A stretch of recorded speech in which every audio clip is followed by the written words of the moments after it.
Muito obrigado, ó Deus. Tu és maior do que qualquer adversidade, do que qualquer ameaça, do que qualquer enfermidade. Tu és maior, ó Deus, do que qualquer opressão, do que qualquer tentação. Tu és maior. Meu Deus, o Senhor é maravilhoso, e toda essa grandeza, Pai, inclinada, ó Deus, para nos abençoar, porque o Senhor nos ama, o Senhor, ó Deus, tem o melhor para as nossas vidas. Muito obrigado, ó Deus. Eu peço ao Senhor, vem e fale conosco através da tua santa palavra, é o que nós te pedimos, e desde já nós te agradecemos em o nome de Jesus. Diga glória a Deus. Vamos aplaudir o Senhor Jesus. Graças a Deus. Boa noite, povo de Deus. Sente-se, por favor, pode sentar. Pegue a sua Bíblia, vamos meditar na palavra do Senhor. Mais uma quarta-feira aí na presença de Deus, o dia que a gente atende aí o chamado de Deus para assumir a posição de sacerdote. Pela palavra lá em Apocalipse, a Bíblia diz que em Jesus, eu e você fomos feitos reis e sacerdotes. São duas posições de honra que o Senhor nos colocou, amém? O rei é aquele que age com autoridade. Não adianta ser rei só de nome, ou crente, ou pastor, ou cristão. Não adianta ser um rei só de título. A Bíblia fala de reis e reis. Davi foi um rei, amém? Davi foi um rei. Acabe também foi um rei. Só que Davi, ele buscava a direção de Deus e vencia sempre. O Acabe não, ele era rei, mas Baal governava a vida dele, Jezabel governava a vida dele, né? A feitiçaria, o engano, os sentimentos, né, errados dirigiam a vida dele. Então, eu tenho que ser um rei de Deus, um rei dirigido pela palavra de Deus. Os maiores reis de Israel e de Judá foram os reis que entenderam a maneira que Deus governava. Por mais que existisse um rei, Deus sempre fazia com que aquele bom rei, aquela pessoa de Deus, respeitasse a palavra do profeta. Então não é difícil você encontrar Davi, que foi um grande rei, que o próprio Jesus foi chamado de filho de Davi, né? Tamanho nome que Davi possuía. Não é difícil você encontrar Davi sendo repreendido por um profeta chamado Natã, que a Bíblia fala poucas vezes. E dessas vezes, algumas, Natã, ele entra no palácio e ele mostra uma correção de Deus, e Davi baixa a cabeça, se derrama diante do Senhor, se arrepende. Então, todos os grandes reis da Bíblia, reis de Deus, eles eram reis que entendiam. Eu tenho a minha posição, Deus ele me honrou, eu sou quem eu sou, mas tudo que eu tenho e sou, né? E o que vier a me tornar vem de quem? Vem de Deus. Davi, ele chegou a dizer... Ele não disse, o Senhor é o meu bem maior. Não, ele disse mais do que isso. Ele falou, Senhor, eu não tenho outro bem além do Senhor. Tudo isso passa, mas o Senhor é o meu bem, é o único bem que eu tenho. Então ele valorizava muito. Então eu tenho que ser um rei, eu tenho que ser também sacerdote, é o que você está sendo agora. O sacerdote, ele é aquele que reconhece um povo que lhe foi confiado e ele busca levar a causa desse povo diante de quem? De Deus. É isso que o sacerdote ele faz. E a gente não pode andar como se fôssemos sozinhos nessa vida. A Bíblia diz que a gente tem que cuidar dos nossos e principalmente dos de onde? Os da nossa casa. Então existem os nossos e existem os nossos que são da nossa casa. Quem são os nossos? Trabalham com a gente, conversam com a gente, abrem situações que não abririam a ninguém, porque veem em nós pessoas de Jesus, e nós somos, amém? Pessoas com quem convivemos, estudamos, pessoas que Deus, num momento ali numa fila que demora, a pessoa começa a contar situações que tem enfrentado, não é coincidência, não é encheção de linguiça, né? Nem acha a pessoa chata, queria ficar quieta. Entenda que Deus mostrou àquela pessoa que em você existe um bom conselho. Diga glória a Deus. Então a Bíblia diz, os seus, mas cuide principalmente dos de onde? Os da sua casa. Seja um sacerdote. toma a causa dessas pessoas e leve diante de Deus. Deus não deu a nenhum de nós algo que a gente não consiga, tá, junto a Ele, ver resolvido. Nenhum coração que não possa ser transformado. Samuel foi um grande sacerdote e ele deixou um versículo na Bíblia que diz assim: longe de mim pecar contra Deus, deixando de orar por vós. Ele falou isso para o povo. E a gente tem que olhar para a nossa família e também dizer a mesma coisa. Longe de mim pecar contra Deus, deixando de orar por vocês. É uma maldade minha, sabendo o que é certo, sabendo quanto a minha oração pode cercar, guardar, livrar, abençoar os meus. É uma maldade eu poder fazer o bem e não fazer. Quando a Bíblia diz que pela pureza das minhas mãos, das suas mãos, até o que não é inocente, a pessoa é culpado, está ali com prazer se lançando no pecado. Mas a Bíblia diz que por causa da pureza das nossas mãos, até essa pessoa, ela recebe duas coisas: livramento e libertação. Isso é o quê? Uma preparação para a pessoa se converter. A pessoa recebe livramento. A gente não foi assim? Quantos livramentos, né? Até chegar à presença de Deus, até reconhecer que esses livramentos foram o Senhor, para chegar diante de Deus e a palavra nos libertar para o passo principal, que é a nossa salvação em Cristo Jesus. Diga glória a Deus, irmãos. Mas essa não é a mensagem de hoje, não. É só para abrir o apetite espiritual. Primeiro livro dos Reis, capítulo 3. Essa é a palavra que eu trago de Deus para abençoar a sua vida nessa noite. Primeiro livro dos Reis, capítulo 3, versículo 16. É uma mensagem bastante conhecida. Certamente muitos aqui já ouviram essa pregação, outras vezes já leram, mas a maravilha da palavra é que ela nunca é a mesma coisa. Amém? Primeiro livro dos Reis, capítulo 3, versículo 16 em diante. O início do livro dos Reis, principalmente deste capítulo aqui, eu não estou lendo ainda não, pode ir procurando aí, só estou falando um pouquinho. Ele fala do início do reinado de Salomão. Eu falei aqui de rei, né, de ser um bom rei. E Salomão, ele tinha tudo para ser um péssimo rei. Porque, primeiro, ele era filho de um grande rei. É difícil você substituir uma pessoa que foi grande naquela função, não é verdade? É uma responsabilidade muito grande. Eu estava assistindo uma reportagem, uma entrevista que era feita com o atual treinador do Botafogo, né? Eu esqueci o nome dele. Quem é botafoguense aí? É o filho do Jairzinho, né? Do ex-jogador. É Jair também o nome dele, né? Jair Ventura. É Júnior o nome dele? É Júnior também?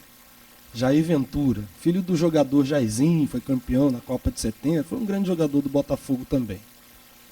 E ele tem se mostrado um grande treinador, né? Um grande profissional, apesar da idade. Ele tem 37 anos, eu acho. É isso, botafoguense? 37, 38 anos. É o flamenguista, sabe? Aí ele estava dizendo o seguinte, perguntaram para ele assim: você tentou ser jogador também? Ele falou: tentei.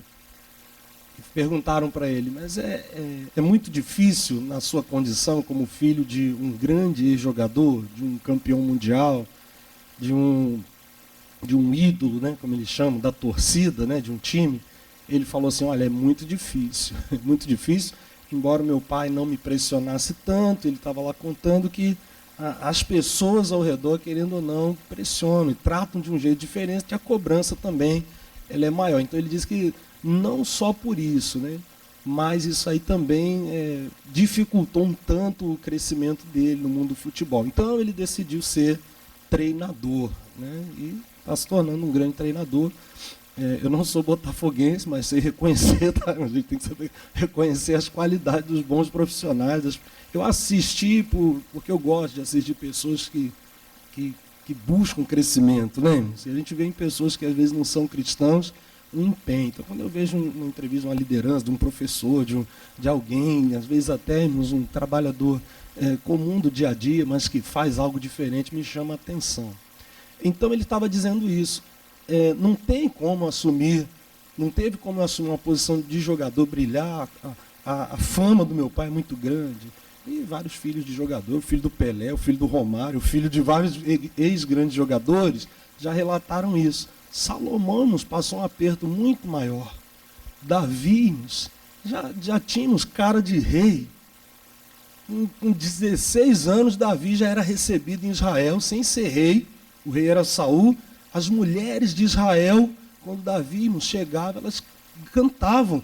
O rei Saul feriu milhares, mas Davi feriu quantos? 10 milhares. Então ele, desde o pai de Salomão, já era de guerra, irmãos, antes de chegar na fase adulta. Quando o rei Saul manifestava com demônios, ficava perturbado no trono, pelo seu distanciamento de Deus, os jovens que ficavam diante do trono dele servindo, apresentavam a ele uma sugestão. Nós conhecemos um jovem de Belém, ele é valente. Davi não tinha nem 18 anos, quando foi comentado assim diante do trono. Ele é valente, ele é animoso. O Senhor é com ele, ele é homem de guerra. Um garoto, mas conhecido como homem de quê? Homem de guerra. Então ele já tinha qualidades. Esse era o pai de Salomão, que agora falecido, Salomão estava herdando o trono. Salomão era consciente disso. Ele era bem jovem, ele não tinha a mesma experiência que o seu pai, ele tinha humildade para entender isso. E aí a gente conhece o início do capítulo 3 de 1 Reis, vale a pena depois você ler ou reler, onde ele procura amar a Deus imitando seu pai, já que eu não sou igual ao meu pai, o início da minha vida, ninguém é igual a ninguém, mas todos podem se oferecer a Deus de uma maneira excelente, diga glória a Deus. Mas se eu não sei, pelo menos eu vou imitar aqueles que cumpriram bem a missão diante do Senhor. Não é porque eu não sou alguém, ou porque eu não sei fazer, que está liquidado o assunto. Não, eu tenho que pelo menos procurar andar com quem anda com Deus, fazer o que os que fizeram para Deus fizeram. Eu posso encontrar isso na Bíblia, eu posso olhar entre vocês e encontrar pessoas fiéis, pessoas esforçadas, pessoas que procuram vencer, né, a tentação do maligno, que se esforçam naquilo que fazem e seguir os passos. A Bíblia não diz assim, imitai aqueles que pela fé alcançaram a promessa. Não é isso que a Bíblia diz? Então eu tenho que fazer assim. Paulo ele deixou um exemplo muito grande. Tem um versículo que ele diz, sede imitadores de Cristo. E tem um que ele fala, sede meus imitadores. Ele diz primeiro, sede imitadores de Cristo como filhos amados. Então o filho, quando ele é amado pelo pai, é aquele filho que tem prazer, né, de fazer igual o pai. Eu lembro que meu pai era bem barrigudinho, e quando eu ia para o trabalho com ele, os colegas dele falavam assim, olha o Benezinho, meu pai era Benedito. Olha o Benezinho, olha o Benezinho. Oh, trouxe o segurança. Ô, Benezinho, tua barriga é igualzinha do seu pai. Aí eu fazia assim, hoje eu nem preciso, né? Já está aqui já, a herança. Mas na época eu estufava, só para ficar mais parecido ainda. Porque eu era um filho amado, então era meu prazer, quanto mais falasse que eu era parecido, melhor. Então eu tenho que ser um imitador de Deus, do caráter de Deus, da paciência de Deus, da misericórdia de Deus, da justiça de Deus, do comportamento de Deus, como um filho amado. Mas Paulo ele não falou só isso. Estaria ótimo se ele falasse só isso. Vocês têm que imitar a Deus. Vocês têm que imitar Jesus, é verdade. Mas Paulo trouxe essa imitação, essa comparação, esse exemplo para ele, para uma pessoa. Tanto para nos dar responsabilidade diante da nossa família. Não adianta eu só ficar falando que eles têm que se converter, que têm que buscar Deus. O maior evangelismo que eu posso fazer por eles é o meu testemunho, da maneira que eu sirvo a Deus, do meu comportamento. Eu falo de fé para eles, mas na hora difícil eles me veem lá pelos cantos, choramingando, xoxo, praguejando, então, às vezes não é xoxo, às vezes está nervoso e amaldiçoando todo mundo. Isso é um bom testemunho? Não está testificando-nos com aquilo que eu digo crer. Eu tenho um amigo que ele falou para mim assim, eu estava sentindo muitas dores abdominais. Depois de um tempo ele teve até que fazer uma cirurgia de apêndice. E ele falou assim, quando eu estava sentindo aquelas dores, passou um outro irmão, isso foi no ambiente de igreja, passou por ele e falou assim, o que houve? Não, eu estava sentindo as dores aqui, mas agora estou descansando, tomei um Buscopan. Aí o outro irmão falou para ele assim, tá amarrado, pai, tem que tomar, eu busco a Deus. Que bobeira, né, fazer essas coisas, né? Aí ele falou para mim assim, pastor, ele falou isso, ele falou assim, pastor, se fosse o senhor, tudo bem, mas ele passou por mim falando isso, ele estava com uma tala aqui, ele estava mancando, ele com uma bula de remédio na mão, e ele veio falar isso para mim. Aí a gente começou a rir junto, né? Então o melhor nos evangelismos que você faz pela sua família é o bom testemunho. Né? Jamais nos age dessa maneira. Esses foras, né, que a pessoa julga ser espiritual, nada mais não são do que uma falta de visão, de entendimento, né? É de educação, muitas vezes. Então a Bíblia ela mostra que Salomão, ele tinha essa limitação, e o que ele procurou fazer? Compensar, resumindo, imitando Davi, seu pai, servindo a Deus, procurando lembrar como é que seu pai servia ao Senhor, temia a Deus. E a Bíblia diz que foi nesse momento, ele juntou lá 1000 holocaustos e fez uma comitiva, subiu a montanha mais alta que existia, para ali sacrificar o Senhor. Ele não mandou ninguém, ele tinha muitos sacerdotes do templo à disposição dele, mas ele decidiu fazer a parte dele. Foi lá, sacrificou a Deus, do maior até o menor sacrifício, apresentou a Deus. E naquele lugar ali, Deus apareceu a ele e perguntou o que ele queria. Ele poderia pedir o que ele quisesse, e o que ele pediu, que nós conhecemos? O que ele pediu? Mas a gente conhece assim, mas a Bíblia diz, ele pediu, Senhor, me dá sabedoria para que eu governe esse grande povo que o Senhor me deu. Ele não pediu uma sabedoria para ter estratégia e se vingar e destruir seus inimigos. Ele não pediu sabedoria para ter riqueza, né? Que seria muito cômodo, né? Eu posso pedir qualquer coisa? Pode. Então, Senhor, me riqueza. Então ele pediu uma sabedoria, como você está buscando aqui, para cuidar do seu povo, para cuidar da sua família. Diga glória a Deus, irmãos. E quando a gente faz isso, Deus ele se agrada de nós. A Bíblia diz, pareceu bom aos olhos do Senhor Salomão ter pedido essa coisa. Não foi Deus que injetou isso no coração dele, não. Partiu dele pedir uma sabedoria que se preocupava com as pessoas que estavam debaixo da sua autoridade. E a Bíblia diz que Deus deu a ele não só essa sabedoria, mas por causa desse pedido, dessa preocupação com as pessoas que ele estava ali nos cuidando, no nosso caso é a nossa família, e os demais, né, que Deus coloca no nosso caminho, Deus falou assim, por causa disso também os inimigos você não terá. E por causa disso também a prosperidade que você pediu, você vai ter em abundância. Diga glória a Deus. Você pede sabedoria a Deus. Mas eu quero é prosperar. Pede a sabedoria para cuidar do teu povo, Deus vai te dar prosperidade. Mas eu estou preocupado, não tem como ir quarta-feira buscar pela minha família, estou resolvendo uma questão lá. Vem nos cuidar do povo que Deus te confiou e os teus inimigos vão desaparecer. E não precisa ficar com sede de vingança, não. Deixa Deus fazer do jeito que for. Uns ele vai fazer virar teu amigo, outro ele vai fazer a pessoa sair feliz que se mudou para outro lugar. Assim, vai com Deus. Então, mas você não tem que se preocupar. A preocupação de Salomão foi-nos a preocupação que te trouxe até aqui. Eu quero uma sabedoria para que eu exerça a minha posição em Cristo e para que eu possa discernir o que é bom e o que não é diante daqueles que Deus me deu. Amém? Diga glória a Deus. Aí eu vou falar outra coisa para você. Essa ainda não é a mensagem é agora. Vamos lá. Primeiro livro dos Reis 3,16, vamos ler. Até que enfim, pastor Mauri.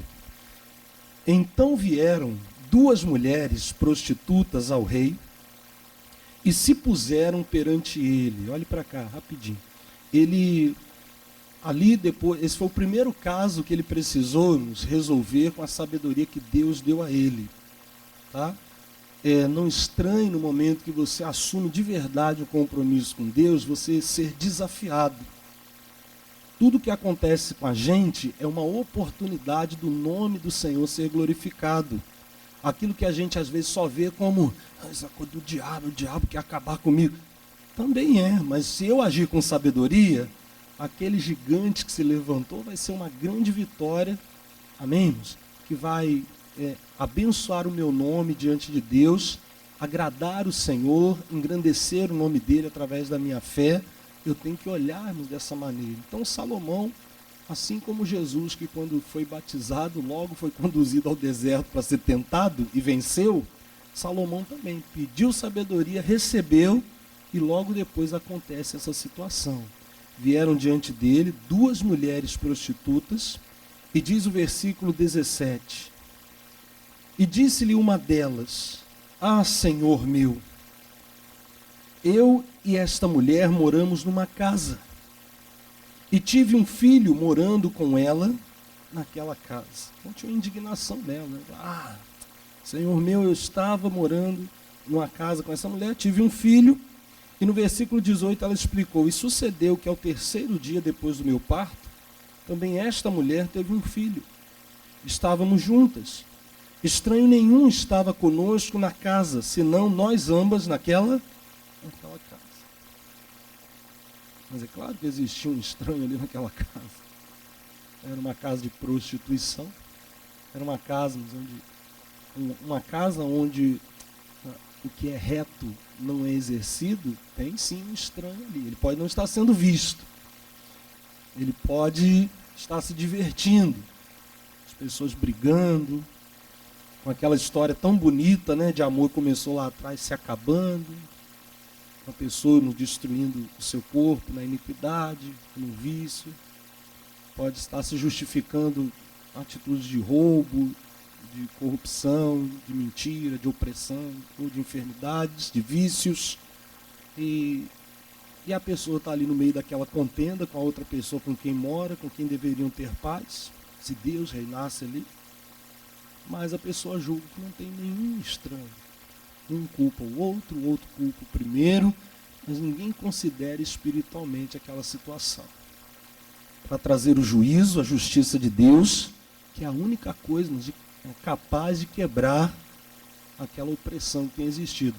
As duas moravam juntas, a primeira disse: Senhor, eu morava com ela e eu tive um filho.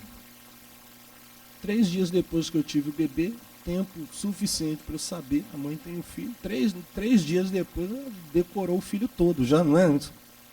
Para alguém que não é pai, não é mãe, é tudo igual, mas não é isso. Você tem filho, você sabe que não é. Você sabe quem é o seu filho. Não tem como tirar de você ou trocar sem você perceber. E foi o que aconteceu com ela. Ela disse: olha, não tinha estranho nenhum naquela casa. Versículo 19. E de noite morreu o filho desta mulher, porquanto ela se deitara sobre ele. E levantou-se à meia-noite e me tirou meu filho do meu lado, dormindo a tua serva, e o deitou no seu seio. E a seu filho morto, o que ela fez? Deitou no meu seio. E levantando-me eu pela manhã para dar de mamar a meu filho, eis que estava morto. Mas atentando pela manhã para ele, eis que não era o filho que eu havia tido. Então disse a outra mulher: não, mas o vivo é o quê? O vivo é meu filho, teu filho morto. Porém esta disse: não, por certo, o morto é teu filho, e o meu filho o vivo. E assim falaram perante o rei.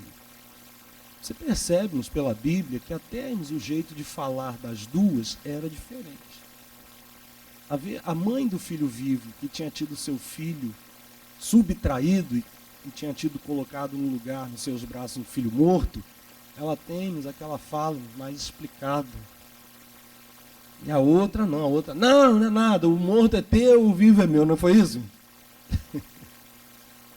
A gente tem que, tendo a razão, e não é a razão humana, não, a razão na palavra, por estar na presença de Deus, a gente não pode ser aquele espiritual explosivo, estressado, vingativo, praguejador, não.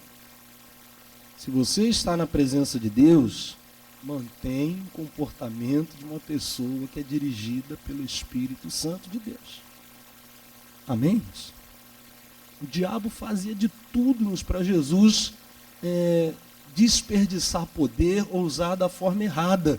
E Jesus sabia como tratar as pessoas, como tratar os fariseus, como tratar os que criam nele, como tratarmos a Deus, com Deus, como dar ordem aos anjos, como tratarmos os demônios. E você sabe que quando ele usava autoridade contra o demônio era algo firme, e também quando ele repreendia os hipócritas, a quem ele chamava de raça de queimos, de víboras, ele era duro. Mas quando tentaram fazermos ele ir contra os seus discípulos, acusando de não lavar as mãos, Jesus os defendeu. Amém?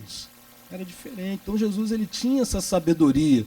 Eu tenho que ser espiritual, para agirmos, não na carne, mas agir no espírito em todo momento. Essa mulher aqui, ela, nessa situação, ela estava com a razão. A primeira reclamante estava com a razão. Ela chegou diante do rei e ela colocou a questão. Espiritualmente, existe ali uma verdade para nós, para a nossa família, para algumas situações da nossa vida, porque muitas vezes nós dormimos, ela estava certa. Ela tinha tido filho, quando amanheceu ela viu que não era o seu filho, ela entendeu. A outra teve o filho morto, aproveitou que eu estava dormindo, colocou o bebê morto, pegou o bebê vivo e disse que era dela. Quando amanheceu, eu despertei, eu vi que tinha sido enganada. Alguém dormiu na fé, alguém dormiu na vida de oração, alguém dormiu na sua comunhão com Deus. E o diabo foi lá e tirou. A pessoa não sabe como é que aconteceu. Eu estava indo tudo tão bem na minha família, no meu relacionamento com meus filhos. Alguém foi igualzinho. O diabo foi lá, tirou, o mundo foi lá e tirou, a faculdade foi lá e tirou, a escola foi lá e tirou, as amizades foram lá, tiraram o filho vivo, colocaram o filho morto. Tiraram o filho obediente, colocaram o filho rebelde. Foi lá e tirou o cônjuge fiel e colocou um cônjuge infiel. De alguma maneira a pessoa dormiu ou nas suas responsabilidades familiares ou principalmente na sua responsabilidade espiritual. Não posso nos dormir. Tem que estar sempre alerta. Dormir o corpo, descansar, recarregar as baterias para render bem no outro dia. Mas espiritualmente, você tem que estar sempre ligado com Deus. A Bíblia diz que no momento que ela dormiu, veio essa adversária ali e trocou. Senhor Deus, não me deixe dormir no ponto, não. Deus, me faz atento. Não quero adormecer. E a Bíblia diz que a gente sabe, o sono ele não vem de uma hora para outra. Encosta um pouquinho, cruza o braço, senta, abre um pouco a boca, Sabia que alguém ia. Isso é normal, isso é do ser humano. E outros que eu não viro. Só vi minha amiga ali. Viu, velho? Normal. Então, é assim. E a vida espiritual é passo a passo, E o sono ele vai chegando. A gente precisa, vocês então que vêm do trabalho direto para a igreja à noite, sabem muito bem do que eu estou falando. Então, se for para casa, não vem para a igreja, tem que vir direto do trabalho para cá. Então, vem o sono, e espiritualmente é assim. Eu já fui tão ágil na obra de Deus, nossa, agora estou tão frio, mas não começou de repente. Vai diminuindo um tanto, vai diminuindo mais um tanto, outro dia eu vou, já se ausenta, e aos poucos a pessoa vai dormindo, adormecendo. Tem várias maneiras de a pessoa ir adormecendo espiritualmente, ou adormecendo no seu casamento, ou adormecendo na criação dos seus filhos, adormecendo nos seus projetos, nos seus alvos. A gente precisa estar atento, porque o inimigo ele trabalha assim. O diabo ele é covarde, tá? Ele age nessa falta de atenção. Ele procura quem ele possa o quê? Nos tragar. Ele não pode nos tragar qualquer um. Vamos aplaudir a Jesus aí, para ajudar os irmãos. A Beth está achando que só abrir a boca é o problema. Tem gente falar igual o missionário. O problema não é a pessoa dar uma cochiladinha. Até entenda esse horário, trabalhou o dia todo. Mas que a pessoa vê. Ai, mano, uma dessa aí machuca o pescoço aí, eu não tô com fé para curar, aí vai dar um problema. Tá... Então, hã? Então, então você, se cochilar, faz assim, ó, fica aqui. Porque se você ficar assim toda hora, eu vou ficar preocupado. Pode morder o irmão que está aí na frente. Então, vamos lá. Daqui a pouco a gente bate palma de novo. Então vamos lá. Então não durma na fé, tá? Espera a palavra terminar. Vamos lá. Não durma fisicamente também. Então, quando se dorme, Jesus ele deu um exemplo disso, né? Jesus falou assim sobre o reino de Deus. Jesus falou: o homem dono de uma plantação semeou o trigo, não foi? E o trigo ali plantado, eles foram dormir, ele e os servos dele. No outro dia, quando eles olharam, Jesus ele disse que os servos chegaram para o seu Senhor e falaram: Senhor, nós não semeamos o trigo, porque está o joio ali no meio. O Senhor quer que a gente arranque, quer que a gente lance a foice, arranque logo tudo? Como é que aconteceu isso se a gente lançou? Aí Jesus ele diz que aquele senhor disse para o servo dele: meu servo, isso aconteceu enquanto nós dormíamos. Enquanto nós dormíamos, o inimigo veio e semeou o joio no meio do trigo. É sempre quando a gente dorme, a gente tem que estar atento para não deixarmos o inimigo encontrar uma brecha. Na família, uma falta de atenção, né? Lançar responsabilidade sua sobre outras pessoas, achar que é sossego você abrir mão do contato, seja do conjugal, seja da criação dos filhos. Hoje em dia, com a tecnologia, então, as pessoas estão abrindo mão, né? Estão empurrando os filhos ou a sua própria atenção para outras coisas. Então, a pessoa pode estar dormindo dessa maneira. Eu contei aqui aquela situação gravíssima de alguns anos, que a polícia bateu na porta de uma família, os pais abriram a porta, era a polícia, e eles falaram assim: o que a polícia está fazendo aqui? Queremos falar com seu filho. Meu filho é só um garoto, ele chegou da escola agora, está no quarto, nós podemos falar com ele. Mostraram lá, nos mandaram intimação, entraram, e os pais assustados, ele está onde? Deixa eu chamar. Chamou, o menino não veio, o policial bateu, não veio. Quando abriram a porta, o menino tinha se jogado pela janela, o computador cheio de imagens de imoralidade. Vou falar numa linguagem mais alta, tá ok, pessoal? Bem pequenininho aqui. Então estava lá e os pais não perceberam. Não perceberam, mas eles já estávamos mergulhados naquele submundo, né? E perceberam o que estava acontecendo, o desespero ali, uma família, uma vida destruída. Então, chegou um extremo, né? Mas nem sempre é assim, mas é um sofrimento, nos começa a acontecer, é uma porta nos aberta para destruições grandes, que o diabo ele não vem para brincar, não vem para fazer o filho dar uma resposta atravessada, né? Ele vem para matar, roubar e destruir. Eu não posso nos dormir, eu tenho que ser atento. Diga glória a Deus, meus. Aí a Bíblia diz aqui, versículo 23, então disse o rei: esta diz, este que vive é meu filho, e teu filho o morto. E esta outra diz, não, por certo o morto é teu filho, meu filho o vivo. Disse mais o rei: trazei-me uma espada. E trouxeram uma espada diante do rei. E disse o rei: dividi em duas partes o menino vivo, dai metade a uma e metade a outra. Pronto, está resolvido aí, viu? Está resolvido? Mas estava resolvendo. Não da maneira natural, mas da maneira sobrenatural. Quando você traz a espada, irmãos, para a questão, ela se resolve. Eu não estou falando da espada, da lâmina de metal afiada, estou falando da palavra de Deus. Vamos resolver isso aqui? Cada um diz uma coisa. Vamos trazer a palavra. Trabalhei com um pastor e quando existiam algumas situações de conflito, e não é por ser igreja que não existe, somos pessoas diferentes, amém? Temos muitas situações para resolver.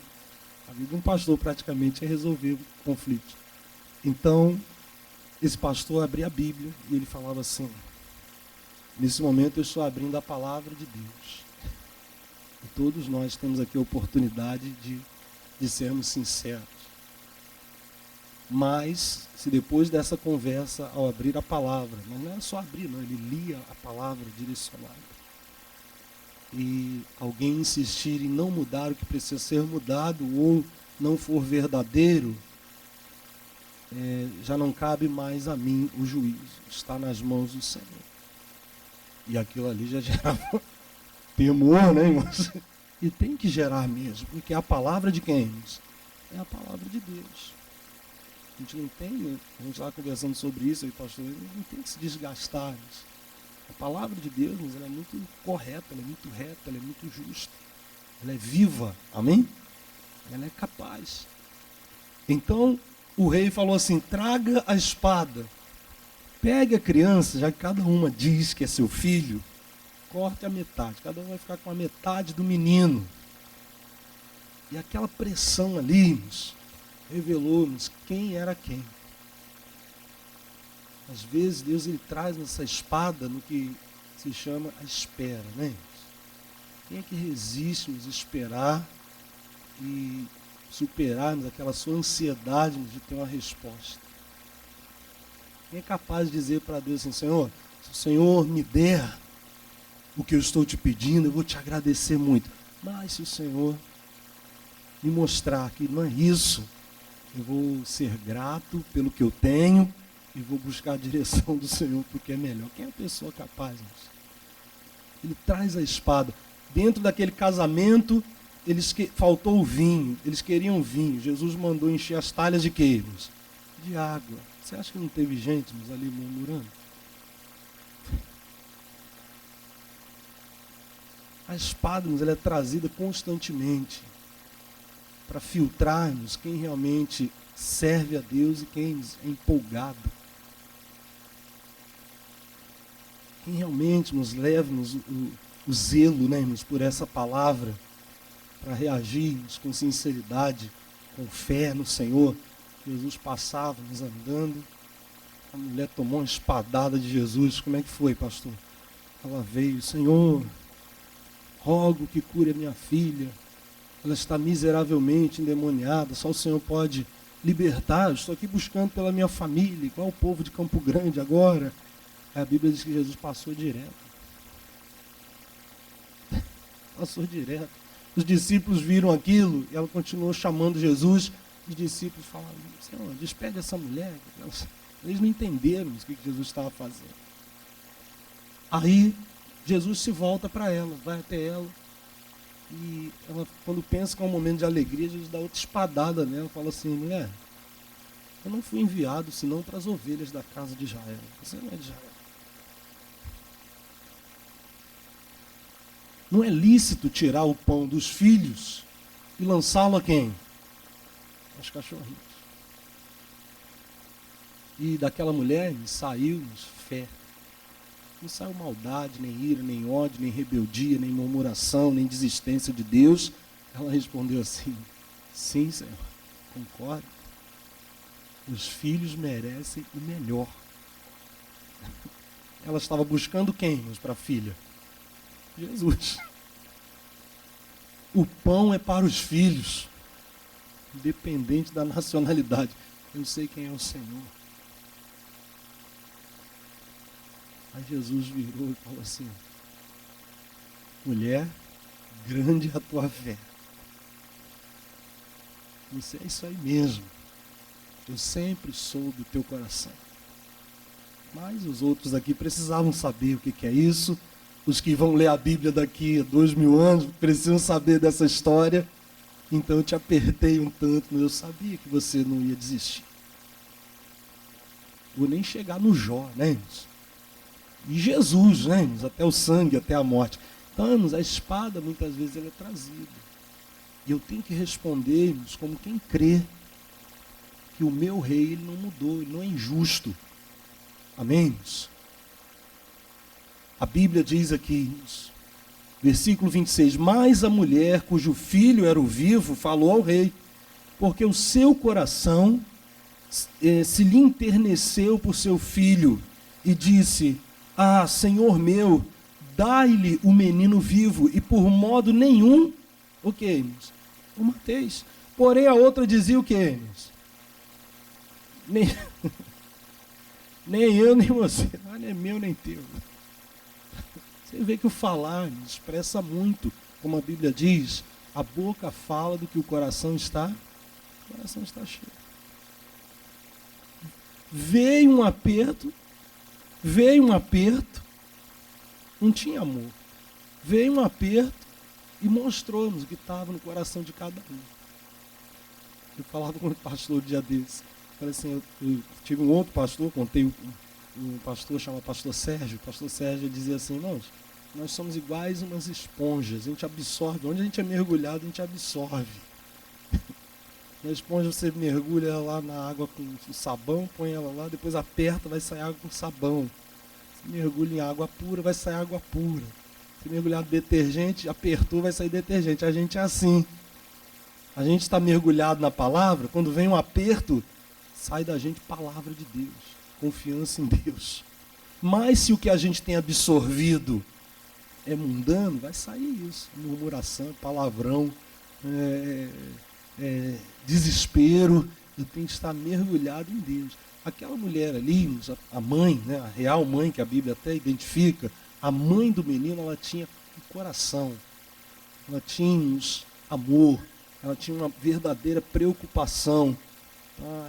Ela zelava pela vida do seu filho. Então ela falou assim, não, então, se é para fazer dessa maneira, então entrega o menino para ela. E a outra cheia de ira, falando assim, não, nem eu, nem ela, nem meu, nem seu. Mata o menino, divide o menino. E a Bíblia diz no versículo 27, então respondeu o rei e disse, dai a esta o menino vivo, e de maneira nenhuma o mateis. Isso é o próprio Deus, Deus não tem prazer no sofrimento de ninguém. Amém? Porque esta é sua mãe. E todo Israel ouviu a sentença que dera ao rei. Diga glória a Deus. Deus é capaz, irmãos, de agir Ele é a sabedoria de Salomão. Jesus falou isso. Jesus falou assim, no dia do juízo, a rainha de Sabá, ou a rainha do sul, dependendo da tradução, está a rainha do meio-dia, né? A rainha de Sabá, ela vai condenar muitos religiosos. Muitas pessoas ela vai condenar. Não é que ela vai estar no trono julgando. Alguém que anda corretamente vai ser um padrão de julgamento para quem nos justifica erros. Que a outra teve a mesma possibilidade, mas não cometeu. Se eu digo que não fiz para você algo porque não tive tempo, um outro servo na mesma condição que eu, ele faz, tendo o mesmo tempo à disposição, eu logo me tornei desprezível diante de você, que é o nosso patrão. Faltou esforço da minha parte, não é isso? Então a rainha do sul, a rainha de Sabá, no dia do juízo vai condenar muitos. E Jesus disse, porque ela veio de longe para saber da sabedoria de Salomão, a sabedoria que Deus tinha dado a ele. A rainha viajou 6 meses de viagem, uma comitiva enorme, para chegar até em Salomão e provar e testificar da sabedoria que Deus tinha dado a ele. Aí Jesus completou dizendo, e está aqui um que é maior que Salomão. Era ele. Diga glória a Deus. É Jesus. Está um aqui que é maior que Salomão. Muitas vezes a gente evita, né, ir até o Senhor, aprender até a Bíblia mesmo, que está ali do nosso lado, e aquela mulher viajou 6 meses para ouvir a palavra de Deus.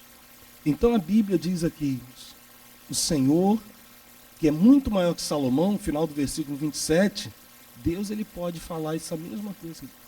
Dê a esse, porque esse é o pai. Dê a ela, porque ela é a mãe. Devolva esse filho para ela.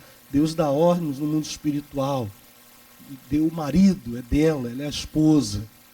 dê a esposa a ele. Ele é o marido, é o ministério, amém? É o chamado, é a saúde, pertence a ela. A ordem vem do nosso rei. Diga glória a Deus, que é maior do que Salomão. Jesus mesmo se disse, aqui está um que é maior que Salomão. E o versículo 28. E todo Israel ouviu a sentença que dera o rei e temeu a quem? E temeu ao rei. Porque viram que havia nele a sabedoria de Deus para fazer o quê? Para fazer justiça. Quando é que nós passamos a termos autoridade como pessoas de Deus? Quando usamos a palavra, quando as pessoas veem que em nós existe a sabedoria do Senhor. Não a sabedoria popular, não são as frases prontas, não. A sabedoria que vem de Deus para resolver situações. De onde vem a autoridade de um homem e de uma mulher de Deus, como nós somos? Da gente ter a palavra em nós, usarmos a palavra e essa palavra se confirmar. Por que você está aqui? Porque eu já preguei várias vezes coisas que você sabe que está acontecendo na sua vida e você sabe que eu não sei, mas você testificou que Deus sabe. E assim somos nós na nossa casa. No domingo, eu terminei a segunda reunião, fui no escritório antes de descer para dar atendimento e um pastor estava me ajudando ali. E quando eu entrei, eu perguntei se eles queriam tomar café, a gente tinha colocado café, não ia dar tempo de eu comer nada. E eu falei, pode comer. Aí ele, não, a pastora Rose disse que a gente já podia. Não, obrigado, pastor, a gente que não quis. Aí eu falei assim, vocês não são convidados, vocês são da família. Falei, vocês são igual o filho, vocês são iguais o filho mais velho da parábola do filho pródigo, tudo que eu tenho aqui é de vocês. Aí um olhou para o outro e falou assim. Aí eu falei, que cara é essa de vocês? Não, é que o pastor acabou de comentar aqui esse versículo, o senhor entra e fala logo ele. Aí eu brinquei com ele, mas a gente é profeta, não é? E em pequenas coisas assim, a gente glorifica a Deus. Falei com o pastor Wendel, hoje conversei com um irmão, e quando ele veio conversar comigo, falei, senta aí, vou conversar com você, e falei para ele assim, abre o teu coração. Aí ele se assustou também, ele sentou, conversou tudo que tinha que conversar, foi sincero, oramos a Deus, tomamos uma decisão ali na direção de Deus. Aí, pastor, eu faço questão de mostrar isso aqui para o senhor. É a mensagem no WhatsApp da esposa dele. A mensagem dizia muitas coisas. Peça desculpas ao pastor, converse com ele, peça orientação a ele. Mas a mensagem começava assim, abre o teu coração para o pastor. E quando ele veio conversar comigo, eu falei para ele assim, abre o coração. Por isso que ele arregalou os olhos. Quando ele me mostrou, até eu me assustei. Eu falei, Senhor, meu Deus. Isso coisa simples, isso é coisa simples. Mas o que Deus quer é que a gente tenha esse contato com a palavra. O que vai nos movermos o coração da nossa família para Deus. E que vai nos gerarmos essa nossa autoridade diante dele. A Bíblia diz, Israel ouviu a sentença que dera ao rei e temeu o rei, respeitou o rei. Porque viu que existia nele sabedoria de quem? De Deus para fazer justiça. Então, antes de decidir ficar de mal, com raiva, se vingar de alguém, você tem que mostrar-nos uma decisão dirigida por Deus, para abençoar a sua família, para entrar no mundo espiritual e entrar na sua própria casa, ou entrar numa conversa diante de quem quer que seja, com a autoridade de quem tem a sabedoria de Deus para fazer justiça. Diga glória a Deus, moço. Deixa Deus te usar. Amém? Vamos aplaudir o Senhor Jesus. Glória a Deus.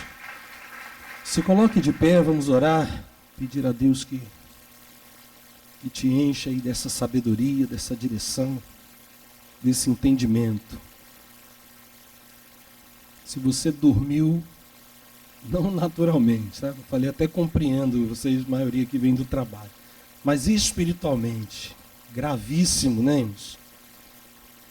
Se você dormiu e o inimigo foi lá e tirou o que era vivo e colocou o que era morto, o rei, o nosso rei, que é maior que Salomão, que é o nosso Senhor Jesus Cristo, ele tem essa palavra de autoridade para dizer: dê a quem de direito o que lhe pertence. Amém? Se é a saúde, que ele já conquistou, se é a salvação, se é o perdão, se é um familiar, né, que foi tirado, era tão vivo no relacionamento familiar e agora parece estar sem vida. E você pode ouvir do seu rei dizendo: isso aí é seu, que você está diante da minha presença, ele vai te justificar. Amém? Feche os seus olhos neste momento, liga o seu pensamento em Deus.